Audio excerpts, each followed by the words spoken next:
Few performers have given us as many unforgettable characters as Mr. Martin Short, Ed Grimley. I can't believe it. I couldn't be more excited. Jiminy Glick, Brock Linehan, and of course, Frank. And now all those characters from Martin's past have found their way back into his present. Marty has been touring a one-man show called Party with Marty. It's a show that puts his phenomenal talents to good use, and it's actually given him a chance to reconnect with the characters that he created on Saturday Night Live and the ever-awesome SCTV. See how they've aged with him, where they fit in today's world, alongside the work he's done more recently on shows like How I Met Your Mother and Arrested Development. Kisses, and then we talk. Which one is Michael? Swoop me!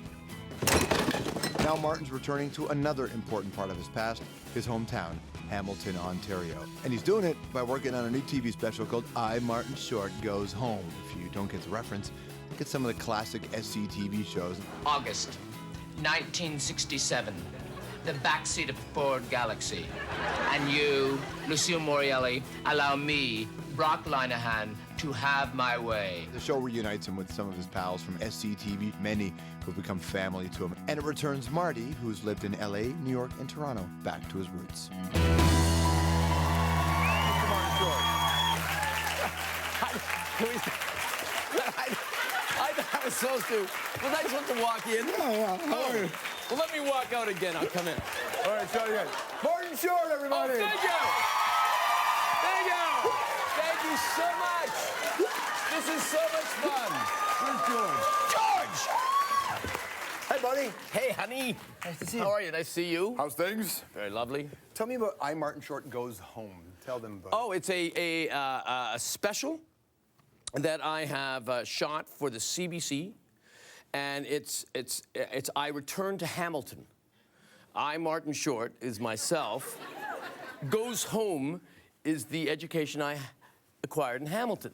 And it looks at, what are the influences that we as TV personalities go through? No, really, I mean, are we influenced by our family?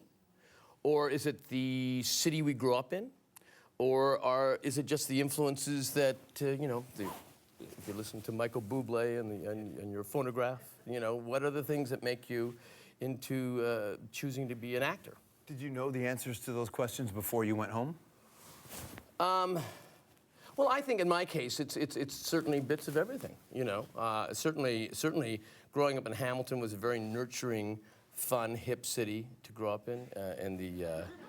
No, it is. How dare you?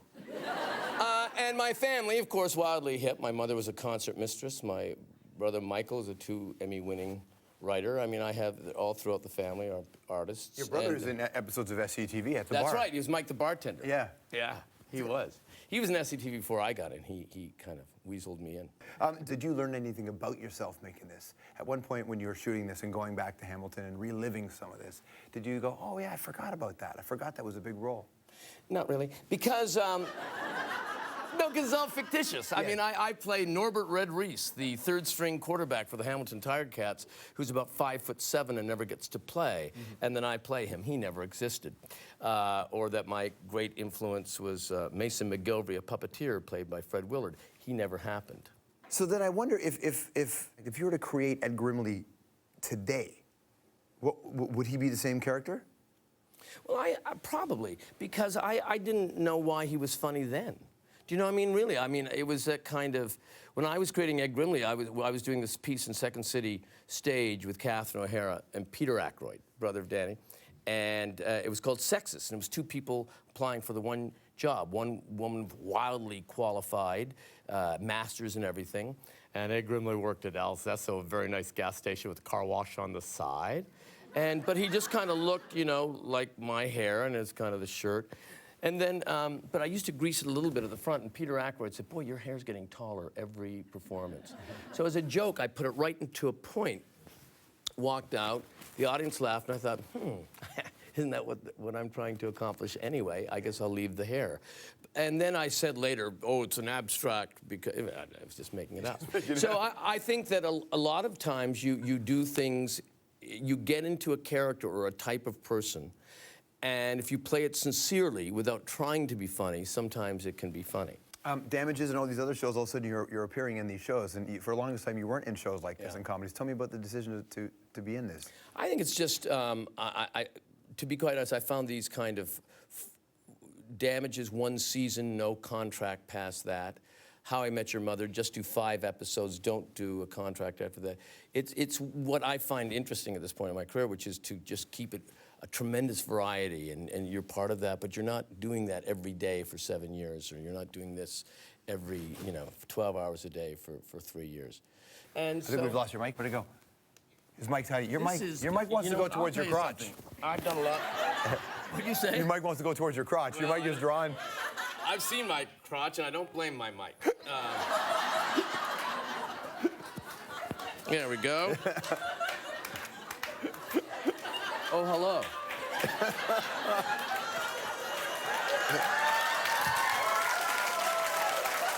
I love that. What were we talking about? We were talking about just in general, a wide variety of show business choices. I think that at a certain point in your career when you have, you're not terrified about either credibility or the admiration of strangers or rent, then you have a new pressure, which is how do you keep yourself interested? Because, I'm 61. I could easily say, okay, that's it. I've done it. I've done enough, and now it's time for me to, well, see, that's the problem. Do what? I can't go into medicine or something because I'd be, I always thought that would be cool to become a doctor. At 69, you'll be a doctor. Well, you'd be a doctor at 69. You could practice for 20 years maybe if you were in good health, and then you'd die. And then people would say old Doc Short was once a old-time comedian. Yeah. And so has it been a challenge for you to find ways to keep yourself interested? No, because I think that for me, I always had a wide variety of a career. So, you're also a naturally positive guy. Like, you're naturally a happy guy. Is it because you had a lot of tragedy in your family when you were young? Is that why? Well, I think that when you have unfortunate times, my brother died when I was 12, my mother died of cancer when I was 17, my father died when I was 20, and I think that you can either become a victim of that or you can be, in a way, empowered by it. And I think I chose to be empowered by it. But we are born and we die alone, so you have to figure out how this shapes your own destiny and journey. Did you read certain philosophers coming up to, how did you find that place? I didn't read anything. If it wasn't on a rerun of Hazel with Shirley Booth, I think Hazel had once had a bad day, and I'd learned from that.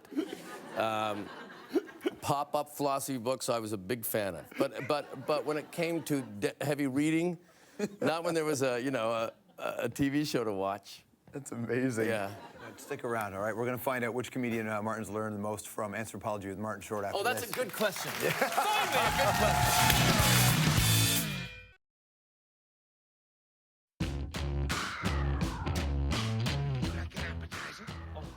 Delightful. Okay, what can we get you? Perhaps your pet goldfish, Moby, on a cracker!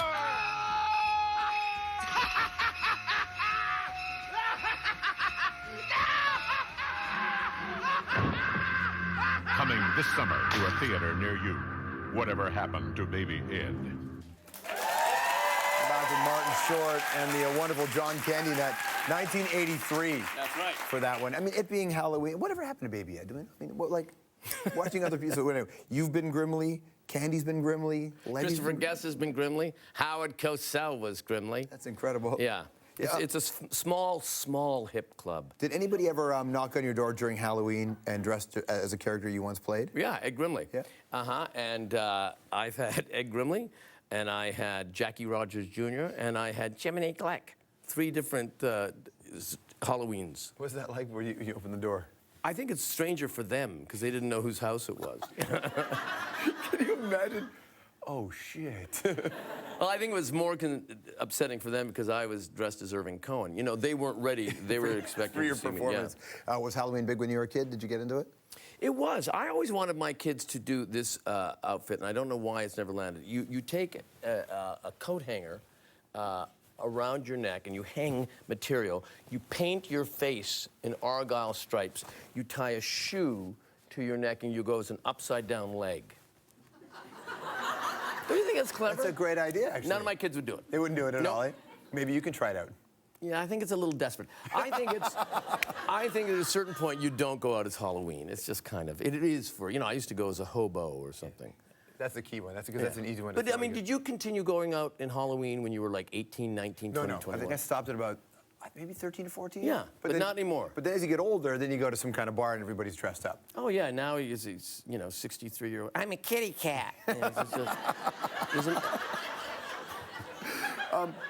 If you could trade your sense of humor for one other gift of equal value, what would it be? A gift? No, I wouldn't. I want to keep having a sense of humor. I think that gets you out of more scrapes than being magical or being able to fly or something. Do you have a friend that's in your life now who's in the business, who's a comedian that you still talk to about and you bounce your ideas off of, that your comedy mentor in a sense? I would say, well, I have a lot of people that we'll talk about. Certainly Steve Martin is someone who, if he's going to do an award show or something, 3 months before that, he'll phone me up and say, what do you think of this joke? Or if I'm going to do something, I'll send him the monologue, and he'll send it back with thoughts on it. And yeah, we've done that for years. That's a pretty great place to be. Yeah. Is there still that one person that you have to act with or you want to work with you haven't had a chance to yet? Meryl Streep. In 1 second, Meryl Streep. Well, you should write something for her. Yeah, I just can't get to her people. Martin Short, everybody. We'll be right back.